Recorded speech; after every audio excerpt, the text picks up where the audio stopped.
여러분 날씨가 많이 무더워지고 있는데 여러분들 건강히 잘 지내고 계시는지요? 이제 여름이 시작되면 또 우리 여름 행사도 있고 또 다양한 일들로 바빠지게 될 것입니다. 그러나 우리가 날마다 무엇을 하든지 하나님의 말씀 위에 굳게 서서 우리가 흔들림 없이 신앙을 지켜나가고 또한 우리 신앙을 많은 사람들에게 선한 영향력으로 드러내기 위해서 노력하는 여러분들의 삶이 될 수 있으면 좋겠습니다. 오늘도 우리가 함께 시편의 말씀을 계속 읽어 나아갈 텐데요.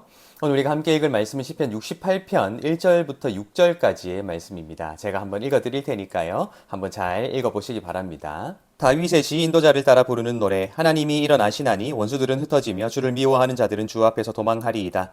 연기가 불려가듯이 그들을 몰아내소서. 불 앞에서 미리 녹음같이 악인이 하나님 앞에서 망하게 하소서.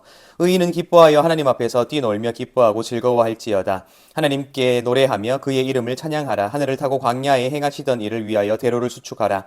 그의 이름은 여호와이시니 그의 앞에서 뛰놀지어다. 그의 거룩한 처소에 계신 하나님은 고아의 아버지시며 과부의 재판장이시라. 하나님이 고독한 자들은 가족과 함께 살게 하시며 갇힌 자들은 이끌어내사 형통하게 하시느니라. 오직 거역하는 자들의 거처는 메마른 땅이로다. 아멘. 함께 읽은 시편 68편의 말씀은 여호와의 괴가 행진할 때 불렸던 노래가 아닌가라는 생각을 하게 되는 내용들로 채워져 있습니다. 오늘 우리는 1절부터 6절까지의 말씀을 읽었는데요. 7절에는 이런 내용이 기록되어 있거든요. 여러분 잘 상상하면서 한번 들어보시기 바랍니다. 7절입니다. 하나님이여 주의 백성 앞에서 앞서 나가사 광야에서 행진하셨을 때에 라고 되어 있습니다. 광야에서 하나님의 백성들 앞에서 앞서 나아가 행진하실 때라는 말씀을 두고 보았을 때에 이 하나님의 행진이 이스라엘 백성들이 여호와의 궤를 앞장 세우고 그분의 인도하심을 따라 행진하였던 모습, 그렇게 진행하였던 모습을 상기시키고 있다 할 수 있을 것입니다. 그리고 이어지는 내용들도 그 하나님의 행진하는 모습 앞에서 초자연적인 현상들이 일어나고 산과 들도 떨게 된다는 그런 내용들도 기록되어 있기 때문입니다.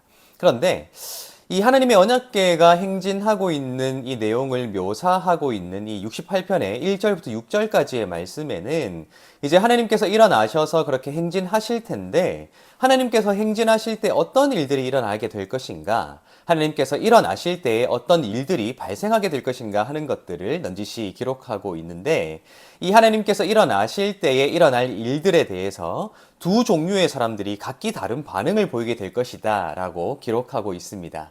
그 두 종류의 사람들은 바로 악인과 의인으로 나뉘는 두 종류의 사람입니다. 먼저 악인에 대해서 살펴보면 이렇게 되어 있죠. 1절과 2절에 이렇게 되어 있습니다. 하나님이 일어나시나니 원수들은 흩어지며 주를 미워하는 자들은 주 앞에서 도망하리이다. 연기가 불려가듯이 그들을 몰아내소서. 불 앞에서 미리 녹음같이 악인이 하나님 앞에서 망하게 하소서라고 되어 있습니다. 1절에는 하나님이 일어나시니 라고 되어 있지요. 그리고 그 결론은 악인들에게는 망하게 되는 일이다 라고 말하고 있다는 것입니다. 하나님의 일어나심이 누군가에게는 그들로 하여금 망하게 하는 굉장히 크고 두려운 일이다 하는 것을 나타내고 있다는 것입니다. 이 악인들과는 대조적으로 의인들에게는 그렇다면 어떤 일이 일어나는가 라는 것들이 또한 기록되어 있지요. 3절과 4절에는 이렇게 되어 있습니다. 의인은 기뻐하여 하나님 앞에서 뛰놀며 기뻐하고 즐거워할지어다. 하나님께 노래하며 그의 이름을 찬양하라. 하늘을 타고 광야에 행하시던 일을 위하여 대로를 수축하라. 그의 이름은 여호와이시니 그의 앞에서 뛰놀지어다 라고 되어 있습니다. 악인들은 망하게 되는데 하나님께서 일어나실 그때에 의인들은 뛰어놀고 기뻐하고 하나님을 노래하며 찬양하게 될 것이다 라고 말하고 있다는 것입니다. 하나님의 일어나심이, 하나님의 나타나심이, 하나님의 행하심이 누군가에게 어떻게 받아들여질까? 그가 악인인가 의인인가 하는 것에 따라 완전히 다른 성격으로 그에게 받아들여지고 나타나게 될 것이다 하는 것들을 말하고 있다 하는 것입니다. 우리에게 넌지시 묻고 있는 것 같습니다. 과연 지금 하나님께서 일어나신다면 이 성경을 읽고 있는 너희는 악인일까? 그렇지 않다면 의인일까? 악인임으로 하나님의 일어나심이 행하심이 멸망으로 찾아올까 두려워해야 하는 존재로 우리가 세워져 있는가? 아니면 언제라도 하나님께서 일어나신다면 우리는 기뻐하고 찬양할 수 있는 준비가 되어 있는가? 라고 우리에게 묻고 있다 하는 것입니다.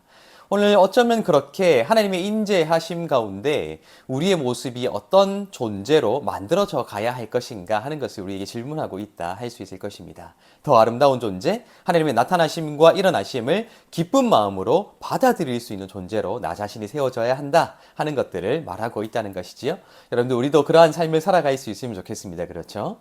그런데 오늘 말씀은 단지 나 자신이 악인인가 의인인가 하는 나 자신의 존재에 대한 것으로만 그치고 있지 않다 하는 것입니다. 이제 제3자들이 언급되게 되는데요. 5절부터 6절에는 이렇게 되어 있습니다. 그의 거룩한 처소에 계신 하나님은 고아의 아버지시며 과부의 재판장이시라. 하나님이 고독한 자들은 가족과 함께 살게 하시며 갇힌 자들은 이끌어내사 형통하게 하시느니라. 오직 거역하는 자들의 거처는 메마른 땅이로다 라고 되어 있습니다. 지금 일어나시는 하나님, 행하시는 하나님, 나타나시는 그 하나님은 고아들의 아버지시며 과부들의 재판장이시다. 즉 사회적인 약자를 상징해낼 수 있는 이 이름들이죠. 고아, 과부, 나그네와 객 이런 말입니다.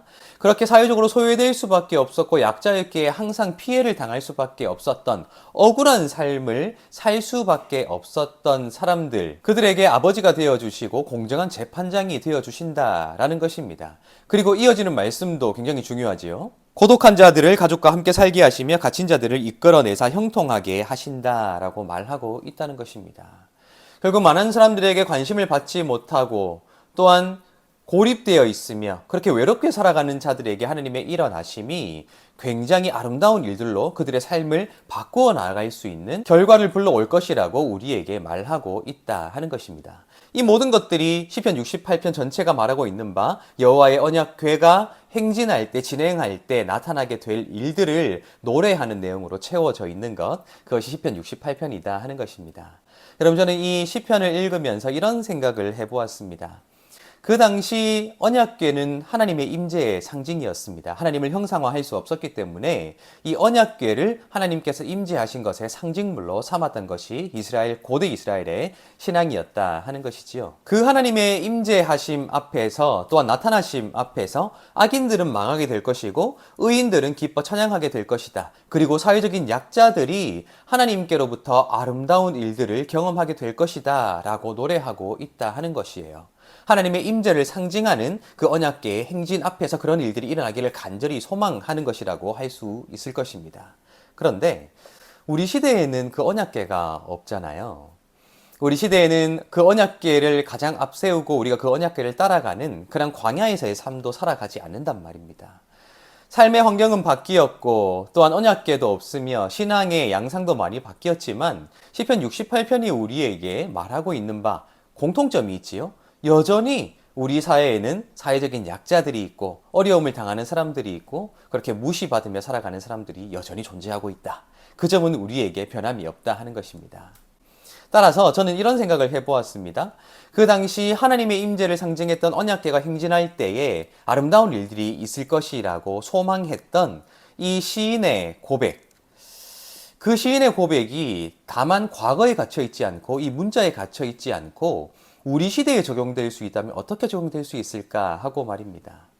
또 한 가지 더, 그 당시 하나님의 임재를 상징할 수 있었던 것이 언약궤였다면 오늘 이 시대에 하나님의 임재를 상징할 수 있는 것이 있다면 그것이 무엇일까 하고 말입니다. 그것이 무엇이기에 그것이 있을 때 하나님께서 아름다운 일들을 행하실 것이라 기대할 수 있을까? 저는 그렇게 한번 생각해 보았습니다. 여러분들은 그것이 무엇이라 생각하시는지요? 저는 그것은 바로 어떠한 물건이 아니라 어떠한 건물이 아니라 바로 우리 자신이라 생각했습니다.